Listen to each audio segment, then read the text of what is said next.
আলু কুমড়ো ভর্তা তো অনেকবার খেয়েছো, একবার এইভাবে আলু কুমড়ো মালিশ ভর্তা বানিয়ে দেখো।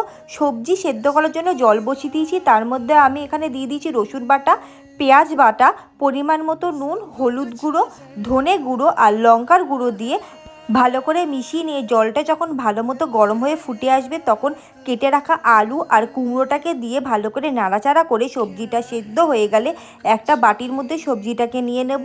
তারপর একটু ঠান্ডা করে একটা স্ম্যাশার দিয়ে ভালো করে স্ম্যাশ করে নেব।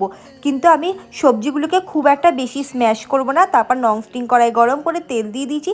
তেলটা গরম হয়ে গেলে কালো জিরে শুকনো লঙ্কা ফোড়ন দিয়েছি। ফোড়নটা ভাজা হয়ে গেলে পেঁয়াজটাকে দিয়ে ভালো করে নাড়াচাড়া করে রসুন বাটা দিয়ে ভালো করে ভেজে নিতে হবে।